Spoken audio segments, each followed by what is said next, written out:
Quisiera agradecer al profesor Vittorio Corvo, al investigador don José Pablo Arellano, a don Luis Felipe Lagos y a don Óscar Landerreche por ser la parte fundamental de este diálogo que esperamos llevar adelante en esta mañana, en que espero que los números nos permitan pasar el frío, creando algo más de temperatura al calor del debate en esta fría mañana de la región metropolitana.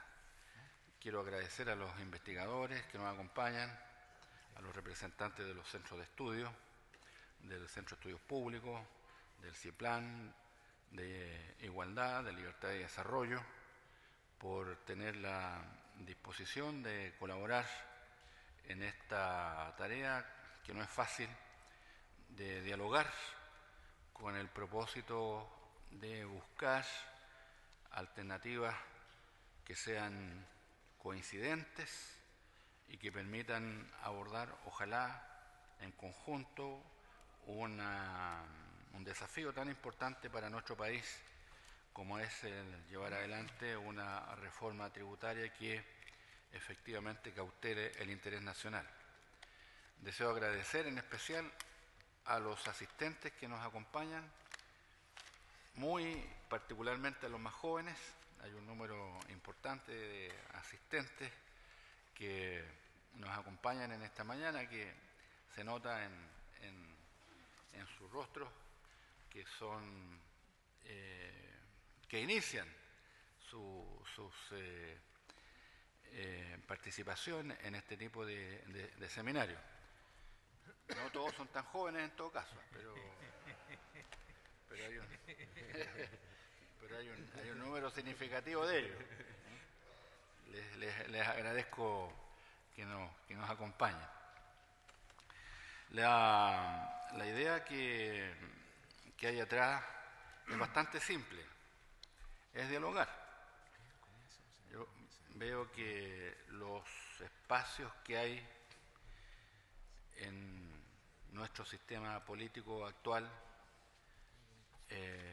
son francamente limitados, o por no decir inexistentes, y por lo tanto creo que la contribución desde un punto de vista académico, científico, desde el punto de vista de las investigaciones y del trabajo que han llevado adelante los expositores que llevarán adelante sus intervenciones en los próximos minutos, creo que tiene ese valor inestimable para los desafíos que enfrenta nuestra sociedad.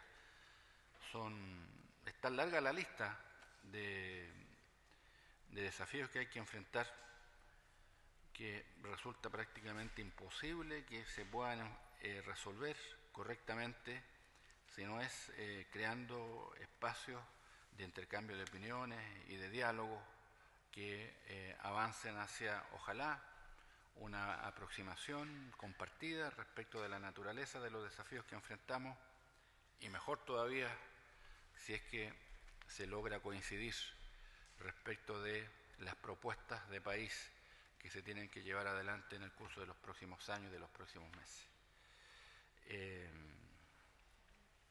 Este es un área sumamente sensible y además tiene la desventaja que tal vez no hay siempre una relación directa entre el corto plazo y el largo plazo. Entonces a veces se crea la sensación que los problemas no son tan graves porque el corto plazo no es tan apremiante. Y sin embargo ocurre que después, como el paso del tiempo es inevitable, llega el largo plazo y los problemas no tienen solución. Entonces, ese drama que le ocurrió a otros países y a otras naciones que hoy se debaten en una recesión que no encuentra camino de solución, creo que es lo que en nuestro país tenemos que evitar. Y por eso mi inquietud, la vuelvo a reiterar, por los exiguos espacios de diálogo que se han configurado con el propósito de mirar lo que se debe hacer, no en la tarde de hoy ni mañana, sino que se debe hacer pensando en el país de los próximos años. Vamos entonces a pasar a las exposiciones. Tenemos en primer lugar la exposición de don Vittorio Corvo, investigador senior del Centro de Estudios Públicos, y de don José Pablo Arellano, de la Corporación de Estudios para Latinoamérica, CIEPLAN, que es una misma intervención en dos partes, tengo entendido. Así que tienen la palabra. Muchas gracias, presidente, y muchas gracias por la iniciativa de invitarnos a discutir sobre este tema que es de gran interés para el país hoy día. Cuando nosotros iniciamos este proyecto hace más o menos 2 años atrás, pensamos en examinar el sistema tributario chileno para contribuir a la discusión pública de dónde hay espacio para mejoras. En esos momentos nosotros pensábamos de que esto era un trabajo mucho más pausado, que posiblemente iba a ser un tema de discusión en las próximas elecciones presidenciales, 2013, especialmente el 2013-2014, pero especialmente 2013. Pero después las premuras hicieron de que el tema saltara a la palestra mucho antes, entonces se transformó en un tema mucho más de corto plazo que en un tema más estratégico de mediano plazo. Pero el trabajo nuestro empezamos a conversar hace 2 años atrás, las dos instituciones, CEP y CIEPLAN, y el equipo de trabajo lo empezamos a armar hacia comienzo del año pasado. Entonces, en el trabajo han trabajado, esta es una responsabilidad conjunta de ambas instituciones, por CIEPLAN lo dirige José Pablo Arellano y por el CEP lo he estado dirigiendo yo. Y en el trabajo trabajaron 3 investigadores con temas específicos, le dimos la responsabilidad a Claudio Agostini que examinara el tema de impuestos a la renta, José Yáñez que examinara el tema de los impuestos indirectos, IVA y impuestos también específicos, y el tercer tema, Michel Jorrat, examinando todo lo que tiene que ver con exenciones y todo lo que es con administración del sistema tributario chileno. 3 personas con mucha experiencia en el tema, y en el trabajo también colaboró Jorge Sormó Matei como ayudante en el CEP, también Ricardo González como colaborador en el CEP, y también Jorge Rodríguez Cabello en CIEPLAN. O sea, fue un grupo. El tema, nos reunimos una vez a la semana, prácticamente 18 meses, y tuvimos talleres de trabajo. Y lo que vamos a presentar hoy día es básicamente qué es lo que se aprendió en este grupo durante todo este periodo. Vamos a dividir la presentación en 2 partes. Yo voy a presentar los principios que orientaron nuestro trabajo, aprendiendo de la experiencia chilena y de la experiencia especialmente de los países de la OECD, pero de otros países en el mundo. La ventaja que tenemos es que este es un tema que se ha examinado con mucha profundidad en muchas latitudes. Entonces usamos un marco basado en que hemos aprendido tanto de la teoría como de la práctica. Y en la segunda parte vamos a las propuestas específicas que surgen, que son de responsabilidad de José Pablo y mía, las va a presentar José Pablo y están basadas en gran parte, que tienen el apoyo de los trabajos que hemos hecho, que les comenté de los consultores. Entonces los principios generales que guían nuestro trabajo, primero es, ¿no es cierto?, que todo sistema tributario tiene que recaudar el nivel de gasto elegido. El tamaño del Estado no es nuestra preocupación, pero cada país decide la cantidad de bienes públicos que quiere producirlo y eso hay que financiarlo. Entonces el sistema tributario lo que pretende es recaudar los recursos para poder financiar eso en forma sostenible. Y eso al hacerlo hay que hacerlo en forma equitativa y en forma eficiente, especialmente que no, pues los impuestos. Hay dos tipos de impuestos. Hay impuestos que de por sí sirven para corregir distorsiones, que son especialmente los impuestos a los males, a las externalidades. Entonces ahí separado de eso, surge el efecto de que queremos algunos impuestos que se justifican por sí mismos. Son impuestos que corrigen problemas de ineficiencia. Y en eso las 3 categorías básicas son los impuestos a los combustibles, los impuestos que tienen que ver con el tabaco y en general los impuestos a todas estas externalidades negativas. Y pueden haber otros también, pero especialmente los impuestos a los combustibles y los impuestos al tabaco son casos claros. Y entonces, en general, esto se logra con un sistema tributario en que genere las menores distorsiones posibles en las decisiones de los agentes, especialmente decisiones de ahorro, inversión, crecimiento, que no las salvo las que queremos afectar directamente, y que satisfaga principios básicos de equidad, progresividad y eficiencia. Entonces, para esto la estructura tiene que ser simple, para que sea fácil su administración, tiene que ser transparente, coherente, y tiene que ser consistente con lo que sabemos de cómo responden las personas y las empresas a los impuestos, para que la respuesta de las empresas y las personas a los impuestos no lleve a situaciones que terminen afectando en forma importante el bienestar de la comunidad como un todo. Entonces, de esa revisión, con esos principios básicos matrices, el sistema tributario óptimo debe incluir una combinación de impuesto al ingreso y impuesto al consumo. Entonces ahí básicamente en el caso chileno es principalmente el IVA y el impuesto a la renta. Una conclusión de toda esta literatura y que en Chile por suerte está más cercano a eso que otros casos es que el IVA hay que evitar discriminar entre actividades porque crea oportunidades para ilusión, crea oportunidades para evasión y disfrazar actividades que son las actividades que terminan con un IVA más pequeño. Entonces uno puede ir a librería en algunos países cuando hay un IVA más bajo a los libros, los cuales no solamente puede comprar libros, puede almorzar, puede arrendar un hotel, pero todo paga boleta de IVA a los libros. Entonces, para evitar ese tipo de cosas, el IVA debe ser lo más parejo posible.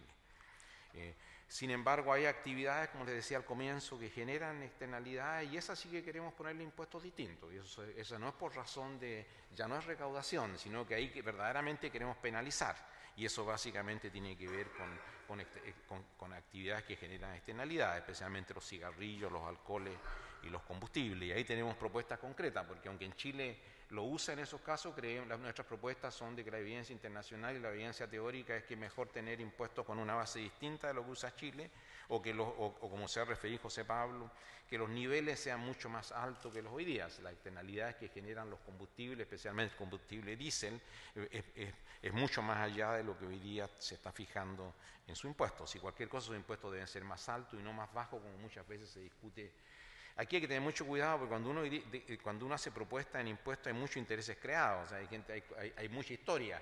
Entonces lo que tiene que tener cuidado qué es lo que uno debe hacer con respecto a qué es lo que se está haciendo hoy día. Entonces nuestro va más que todo qué es lo que uno debiera hacer y la idea es moverse, el país debiera moverse hacia esto en vez de mantener y preservar el sistema que tenemos hoy día.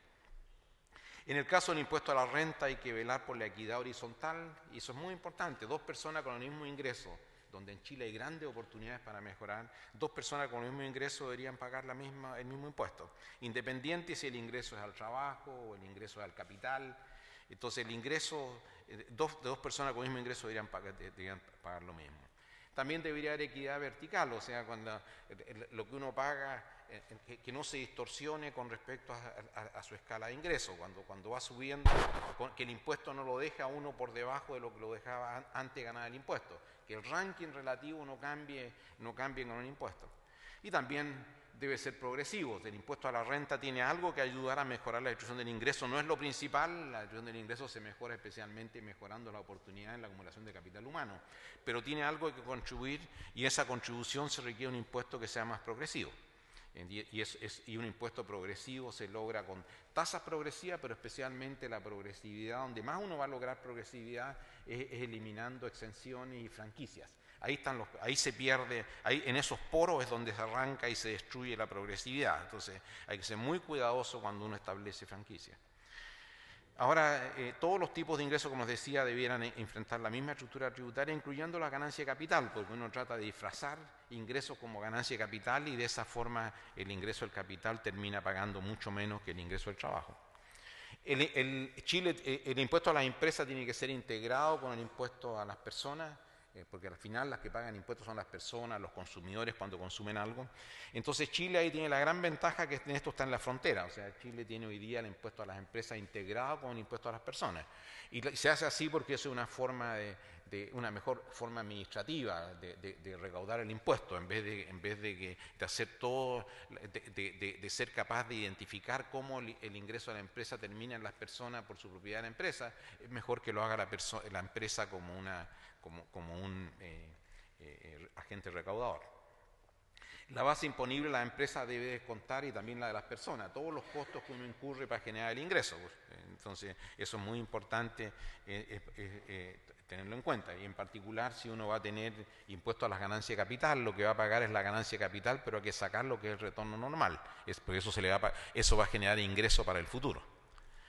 La integración del impuesto a la utilidad de las empresas con el impuesto a la renta de las personas, como les dije, debe ser una parte integral, y en eso las discusiones que muchas veces surgen de que las empresas deberían pagar separado de las personas no tiene mucha base analítica, y el mundo se ha ido moviendo en esta dirección. De hecho, en las reformas tanto en el Reino Unido como en los Estados Unidos, esto ha sido una de las propuestas que ha hecho casi por unanimidad la profesión. Por los intereses creados, allá le ha costado implementarla. En Chile, por suerte, ya está. Entonces, ya que está, sería una aberración hoy día tratar de deshacer eso. También nosotros en este proyecto, como les dije al comienzo, tal vez las áreas donde hay que mejorar más en Chile es todo el área que tiene que ver con reducir la evasión, reducir la elusión, de manera tal de que la gente termine disfrazando ingresos en ítems en los cuales uno termina pagando mucho menos. Y en eso tenemos propuestas concretas que también nos vamos a referir en unos minutos más. Entonces, en esto, en particular, la exención y los regímenes especiales al impuesto a la renta terminan rompiendo la equidad horizontal, porque la gente evita,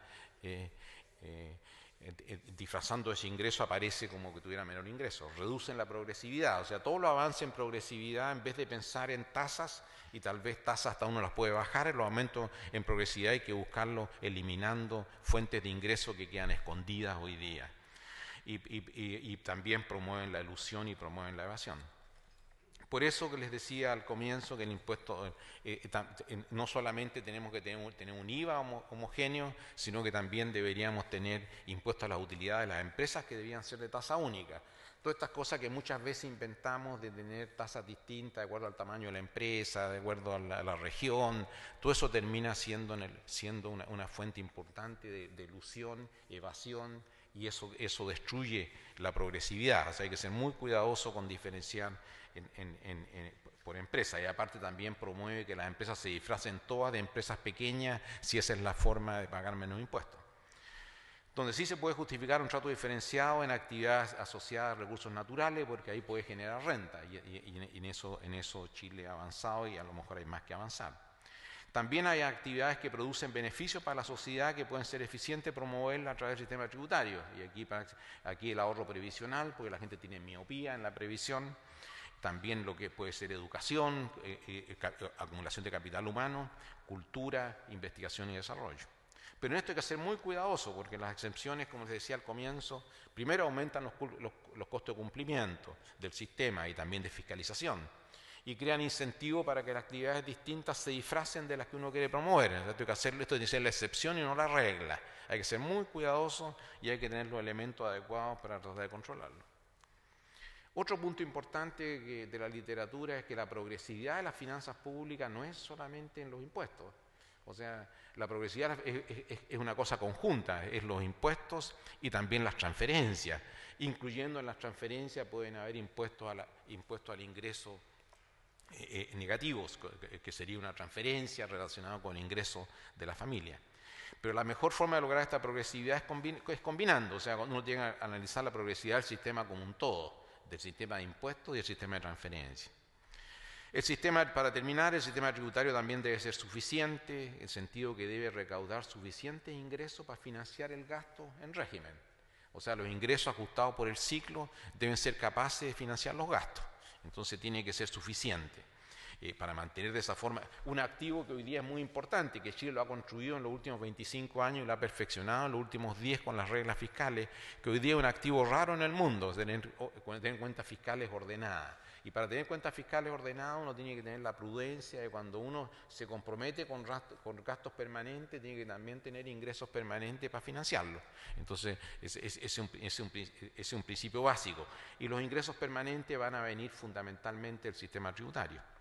Tiene que ser estable para reducir la incertidumbre, para que el horizonte de planificación de las empresas y de las personas sea capaz de internalizar cuál va a ser el sistema de impuestos que va a existir durante la vida del proyecto o cuando la persona va a tomar la decisión de consumo. Hay que ser muy cuidadoso, tiene que ser competitivo para tomar de debida consideración que el trabajo es movible. O sea, la gente, si los impuestos al trabajo suben mucho, la gente se va a mover, pero especialmente es alto el impuesto al capital. Entonces uno puede tener impuestos muy distintos. Yo no creo que va a ser muy exitoso en algunos países que hoy día están pensando en levantar mucho los impuestos a las personas, porque las personas son movibles, especialmente en países en los cuales hay mucha movilidad. Entonces hay que ser muy cuidadoso con respecto a pensar en la competitividad, especialmente por una economía como la chilena, que es muy abierta al resto del mundo.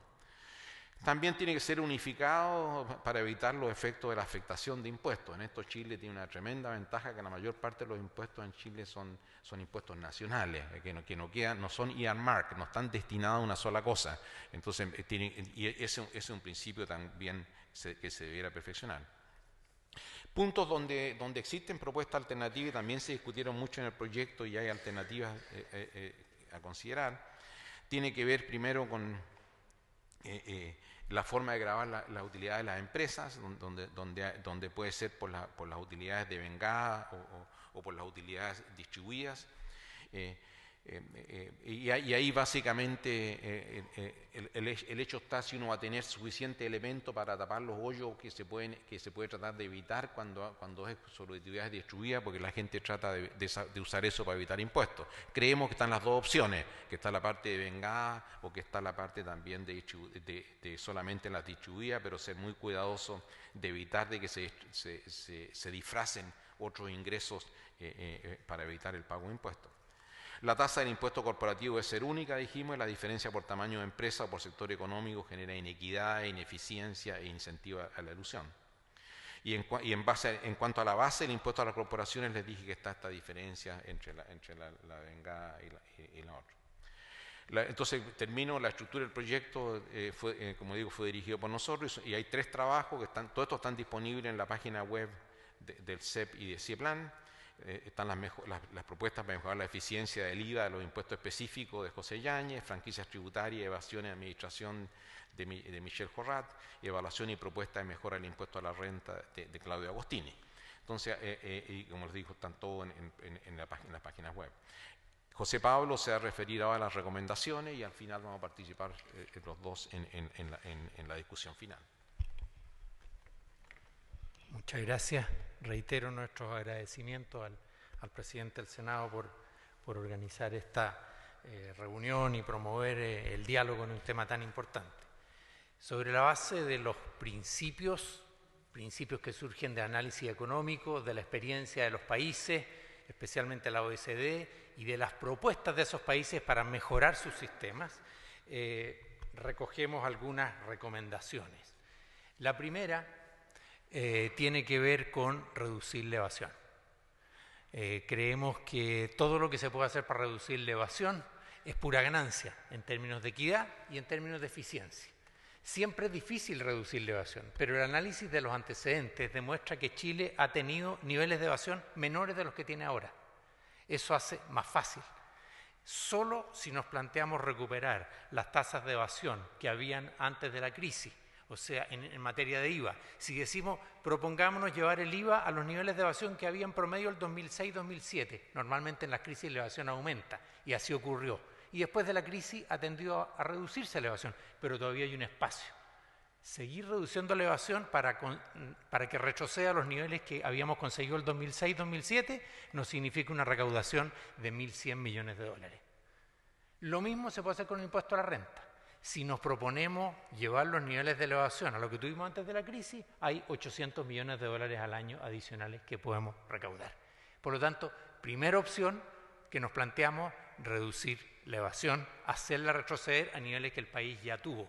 Y en los documentos hay una serie de propuestas de cómo hacerlo, cómo fortalecer capacidades fiscalizadoras del Servicio de Impuesto Interno, utilizar más mecanismos de carácter electrónico. El país ha ido haciendo un recorrido en esto y por lo tanto hay que seguir en esa línea y fortalecer. No es el caso entrar aquí en los detalles, pero por la vía administrativa, en una medida importante y algunos aspectos legales se puede avanzar en esta línea. Además, cuando uno persigue la evasión, persigue otros males que normalmente van asociados a la evasión tributaria.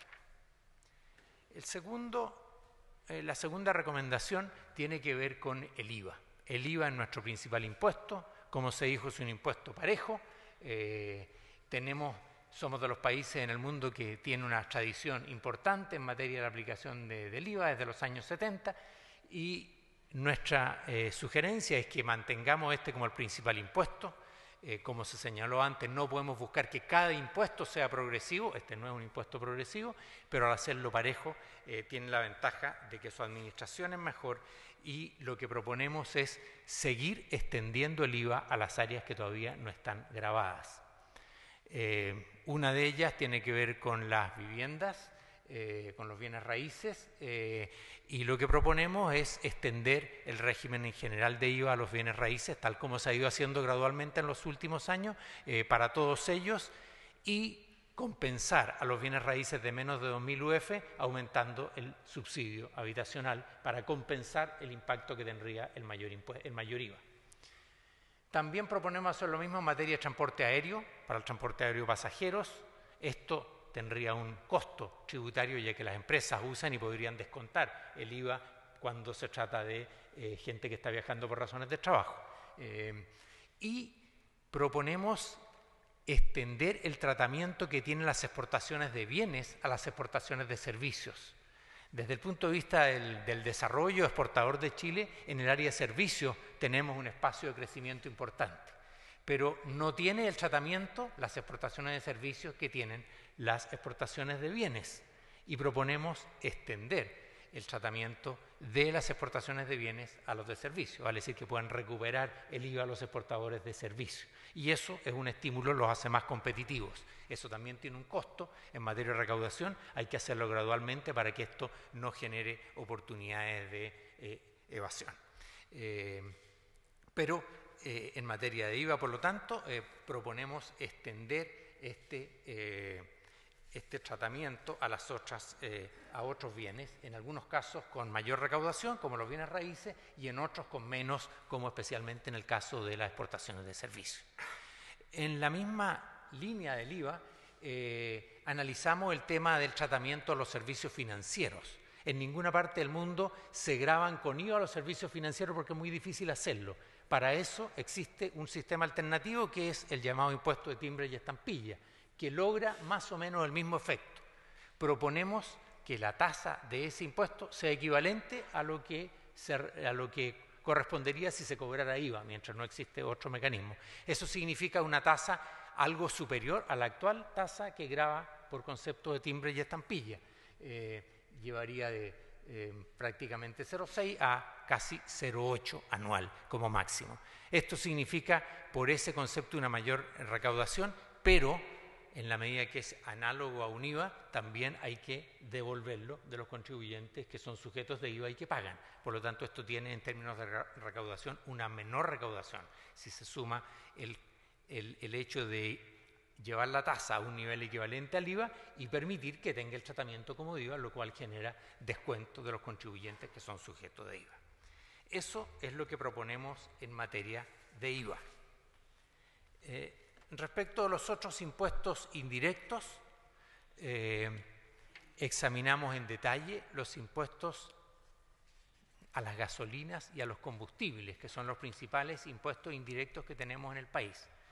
Los examinamos desde dos puntos de vista. En primer lugar, por las externalidades negativas que generan el uso de gasolinas y combustibles en el transporte. Y también, ya que es la manera que existe para recaudar el costo de la infraestructura de transporte que el Estado financia en aquella parte que no se cobra a través de peajes.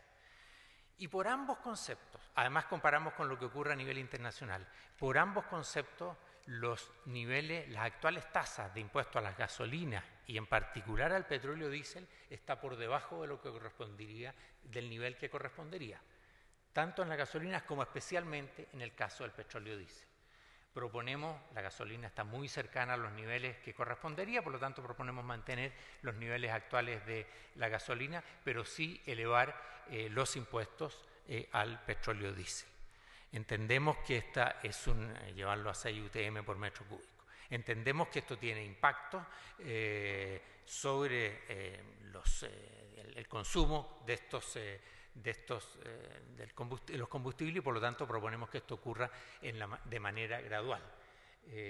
Muy lejos de plantearnos, como decía recién Vittorio, de que estos impuestos debieran bajar, por el contrario, tanto desde el punto de vista de las externalidades que genera, como de lo que habría que cobrar a los usuarios de transporte por usar la infraestructura, por el costo que tiene usar la infraestructura pública, que no se financia con peajes de transporte, correspondería elevar esos gravámenes, lo cual recaudaría 1.500 millones de dólares. En relación a los otros impuestos directos, que son los impuestos a los alcoholes y a los tabacos, no encontramos que aquí las tasas estén lejos de lo que están en el orden de lo que correspondería desde el punto de vista de las externalidades que generan. Tal vez la forma de gravarlo desde el punto de vista de combatir la externalidad sería más bien cobrar sobre las cantidades consumidas más que el valor de de los alcoholes y de los tabacos, porque la externalidad se produce en el consumo, en la cantidad consumida y no en el valor de esto.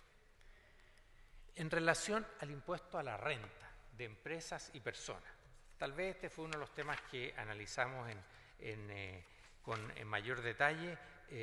Se hizo además un estudio especial sobre esta materia, se hizo sobre esto además un estudio especial que gracias a la colaboración que nos prestó el Servicio de Impuestos Internos se pudo examinar una muestra como no se había hecho antes en el país, de contribuyentes y de las sociedades de las cuales esos contribuyentes obtienen ingresos. Con esta muestra detallada que sobrerepresentó los contribuyentes de mayores ingresos, de tal manera de poder examinar en mucho mayor detalle lo que pasa con el pago de impuestos de personas y empresas y hacer simulaciones, llegamos a las conclusiones que voy a exponer, todas basadas en los principios que recién se expusieron.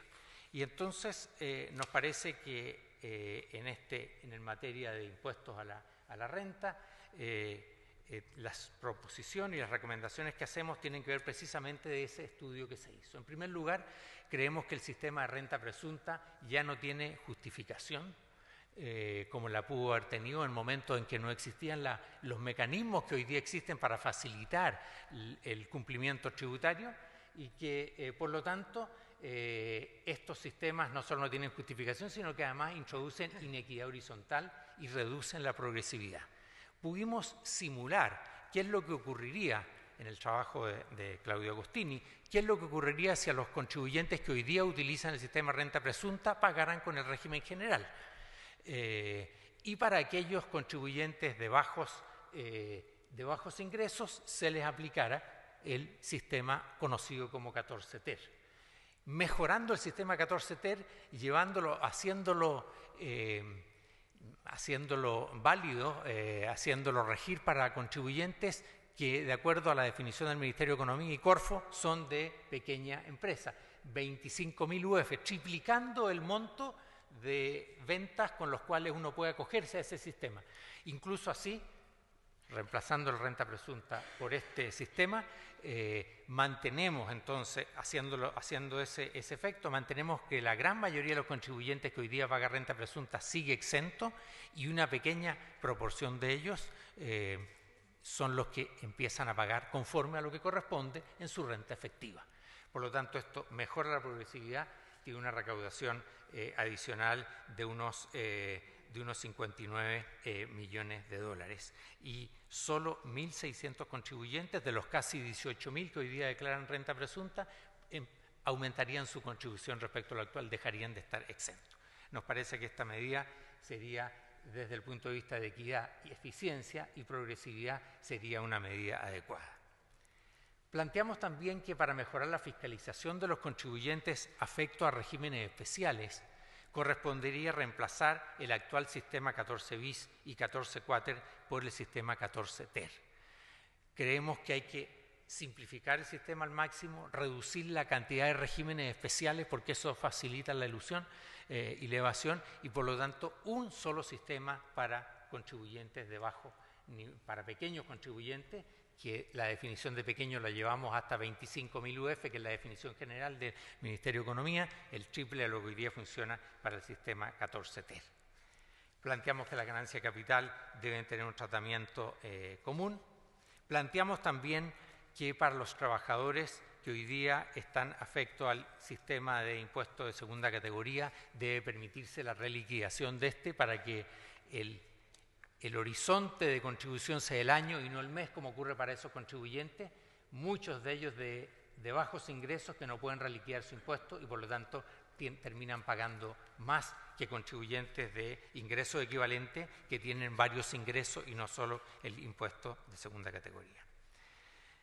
Por último, eso generaría una menor recaudación, pero creemos necesaria desde este punto de vista. Respecto del gravamen de la forma en que se tratan las utilidades de las empresas.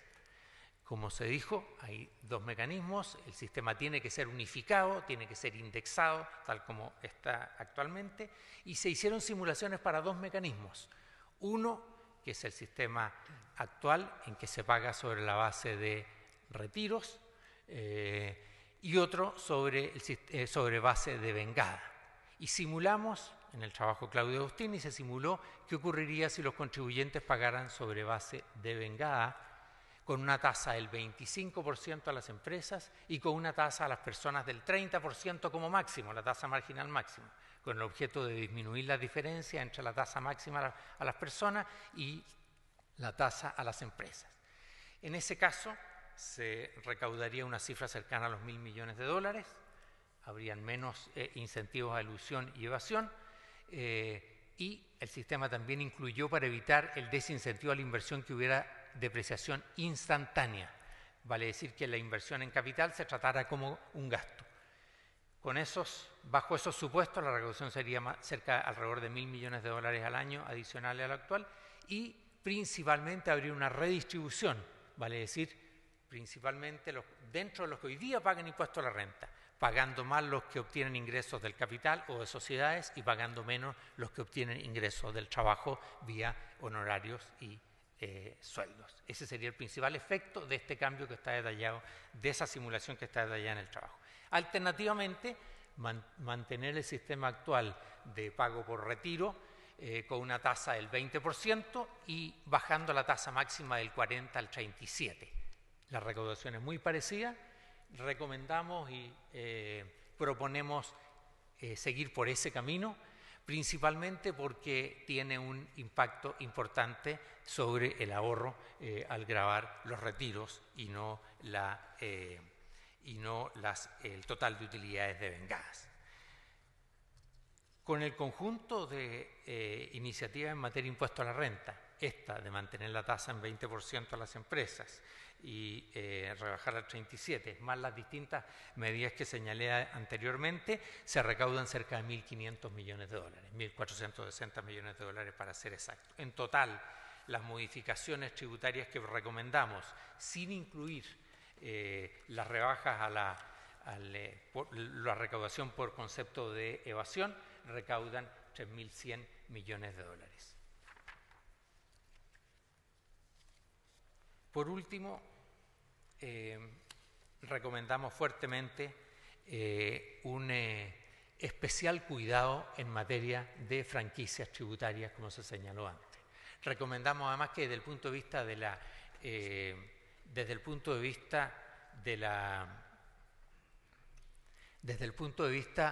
de las franquicias hoy día existentes, antes de su renovación haya una evaluación completa de ellas. De hecho, es así con el gasto público. La Dirección de Presupuesto, por ley, está cada cierto tiempo evaluando los distintos programas. Lo mismo cabría hacer para esto que llamamos gastos tributarios, franquicias, exenciones en materia tributaria. En este momento el Congreso está discutiendo al menos 4 prórrogas, ampliaciones, modificaciones de leyes de franquicia tributaria. Por lo menos nosotros no conocemos las evaluaciones de cómo han funcionado esas franquicias hasta acá, qué beneficios, se logró lo que se quería. Nos parece indispensable porque en esta franquicia siempre hay un riesgo, como hemos indicado, de afectar la equidad y la progresividad. Termino señalando que, reiterando los principios que indicamos al principio: suficiencia del sistema tributario, suficiencia muy importante para financiar los gastos permanentes, estabilidad o predecibilidad. Creo que es importante en este momento en que hay un proyecto en discusión en el Congreso, un proyecto de discusión de reforma tributaria. Creo que sería muy inconveniente que se iniciara la discusión del presupuesto del año 2013 sin que este tema haya sido zanjado. Generaría una inestabilidad para la discusión, para la situación fiscal y macroeconómica del año 2013, sin conocer exactamente cuál será la situación tributaria respecto para el año 2013, una incertidumbre muy inconveniente de una condición como la actual, competitivo y unificado. Ese es, en resumen, las recomendaciones. Invito a los que estén interesados a revisar el documento síntesis y los documentos que sirven de base a este estudio, donde está mucho más detallado lo que aquí hemos señalado. Eso es. Gracias, presidente.